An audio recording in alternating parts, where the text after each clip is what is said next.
একটা মানুষ কখন কাঁদে জানেন? যখন সে মনের সাথে লড়াই করে পরাজিত হয়। কোনো মানুষ কখনো চায় না কাউকে ভুলে যেতে, কিন্তু সময় তাকে ভুলিয়ে দেয়। কোনো মানুষ চায় না কাউকে হারিয়ে ফেলতে, কিন্তু ভাগ্য তাকে হারিয়ে দেয়। যদি কখনো কাউকে ভালোবেসে কষ্ট দিয়ে থাকো, তাহলে একসময় দেখবে নিজেও কষ্ট পাবে। কাউকে নিন্দা করতে গেলে বাইরে থেকে করা যায়, কিন্তু বিচার করতে গেলে ভিতরে প্রবেশ করতে হয়। আমি জানি তুমি কখনো হয়তো আর ফিরবে না এই হৃদয়ের তীরে, তবুও আমি সারা জীবন তোমার অপেক্ষায় থাকব। আমি হচ্ছি এই পৃথিবীতে খুবই ব্যর্থ একটি মানুষ, কেননা আমি কখনোই তোমাকে বোঝাতে পারিনি আমি তোমাকে কতটা ভালোবাসি। কোনো মানুষকে ছেড়ে থাকাটা হচ্ছে অনেকটা কষ্টের, কিন্তু তার চেয়েও অনেক বেশি কষ্টের হলো সে আসবে না যেন তার জন্য অপেক্ষা করে থাকা। কোনো মানুষকে ঠকিয়ে কখনো নিজেকে বড় ভাবা ঠিক নয়, কেননা সময়ের ব্যবধানে তুমিও একদিন ঠকে যাবে। আমাদের এই জীবনটা যদি কাঠ পেন্সিল দিয়ে লেখা কবিতা হতো, তাহলে রাবার দিয়ে মুছে নতুন করে লেখা যেত। প্রকৃত বীর কে জানেন? প্রকৃত বীর হচ্ছে সেই ব্যক্তি যে দুঃখকে জয় করার ক্ষমতা রাখে। যাকে সত্যিকারের ভালোবাসা যায়, সে হাজারো আঘাত ও অপমান করলেও তাকে ভুলে থাকা সম্ভব হয় না। অনেকের কাছে দুঃখ হচ্ছে জন্মসূত্র থেকে পাওয়া সম্পদ, তাই তারা সুখের চেয়ে দুঃখকে অনেক বেশি ভালোবেসে থাকে। দুঃখের সময় যখন সুখের মুহূর্তগুলো মনে পড়ে, তখন অনেক বেশি কষ্ট হয়ে থাকে। এই পৃথিবীর সবথেকে দুর্বল জায়গা কোনটা জানেন? সেটা হলো মন। আর সবথেকে দুর্বল অস্ত্রটি হচ্ছে ভালোবাসা। আমি যখন ছোট ছিলাম তখন সবকিছু ভুলে যেতাম। সবাই বলতো মনে রাখতে শেখো। বড় হলাম, এখন আর কিছু ভুলি না, কিন্তু এই দুনিয়ার মানুষজন বলছে ভুলে যেতে শেখো। আমার মনে সারা জীবন একটা কষ্ট থাকবে, যে জীবনে কারো আপন হতে পারলাম না। তুমি আমাকে ছেড়ে দূরে চলে যাচ্ছ, আমি বাধা দিব না। তুমি আমাকে ভুলে যাও, কিন্তু আমাকে কখনো ভুলে যেতে বলো না। আমি যদি মনে করতাম তাহলে ভুলে আমিও যেতে পারতাম, কিন্তু আমি কখনো চেষ্টা করিনি, কেননা আমি তোমাকে ভুলে যাওয়ার জন্য ভালোবাসিনি। আমি আগে যদি বুঝতে পারতাম যে মানুষের জীবনের সকল চাওয়া পূর্ণ হয় না, তাহলে আমি মহান সৃষ্টিকর্তার কাছে কখনো তোমাকে চাইতাম না।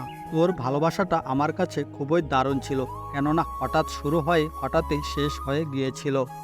আমার মনে হয় না যে সত্যি তুই আমাকে কোনোদিন ভালোবেসেছিলি। আমার এখন মনে হয় অতীতের ক্ষত বলতে তুই আমার কাছে এসেছিলিস। আমি একসময় যাকে পাওয়ার জন্য প্রার্থনা করতাম, এখন আমি তাকে ভুলে যাওয়ার জন্য সবসময় প্রার্থনা করি। ভালো থাকিস বন্ধু, আমি এই কামনাই করি তোর নতুন সঙ্গীকে নিয়ে। আমিও এখন ভালো আছি তোর স্মৃতিগুলো ভুলে গিয়ে। বিশ্বাস আর নিঃশ্বাস অনেক মূল্যবান, যা একবার হারিয়ে গেলে আর ফিরে আসে না। তুমি যখন সবাইকে নিয়ে ভাবতে থাকবে, তখন সবাই চাইবে তোমাকে কষ্ট দিতে। তুমি যখন সবাইকে কষ্ট দেবে, তখন সবাই তোমাকে নিয়ে ভাবতে থাকবে। যে কখনো আমার কান্নার কারণ খুঁজে পায়নি, সে আমার মৃত্যুতেও কখনো কষ্ট পাবে না। এই পৃথিবীতে সবকিছু বুঝতে সময় লাগে, কিন্তু ভুল বুঝতে এক মুহূর্তই যথেষ্ট।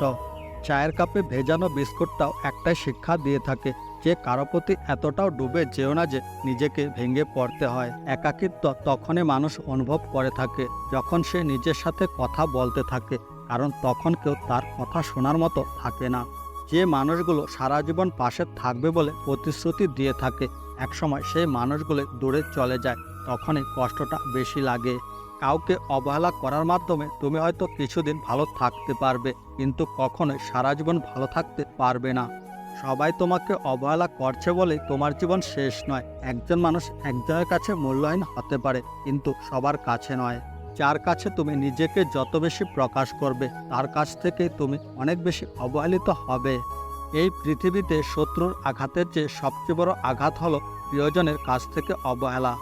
যে তোমাকে খেয়াল রাখে তাকে কখনো অবহেলা করবে না, তাহলে একদিন দেখবে পাথর খুঁজতে গিয়ে তুমি হীরাকে হারিয়ে ফেলেছ। যে মানুষটা তার সবটুকু সময় তোমাকে দিতে চায়, তাকে অবহেলা করা খুবই বোকামি হবে, কেননা সে তোমাকে সত্যিই ভালোবাসে। আমি এই ছোট্ট জীবনে আর কিছু পাই আর না পাই, প্রিয় মানুষটার কাছ থেকে অনেক অবহেলা পেয়েছি। কাউকে অবহেলা করলে তার কতটা কষ্ট হয়ে থাকে তুমি শুধুমাত্র সেই দিনই বুঝবে, যেদিন তোমাকে কেউ অবহেলা করবে। আত্মহত্যার মাধ্যমে একজন মানুষের মৃত্যু নিশ্চিত হয়ে যায়, কিন্তু অবহেলা একটা মানুষকে ধীরে ধীরে মেরে ফেলে। যারা এই পৃথিবীতে সত্যিকারে ভালোবাসতে চায় তাদের ভাগ্যে কখনো সত্যিকারে ভালোবাসা জোটে না, তাদের ভাগ্যে জোটে অবহেলা। বন্ধুরা, ভিডিওটি এই পর্যন্তই। সবাই ভালো থাকবেন।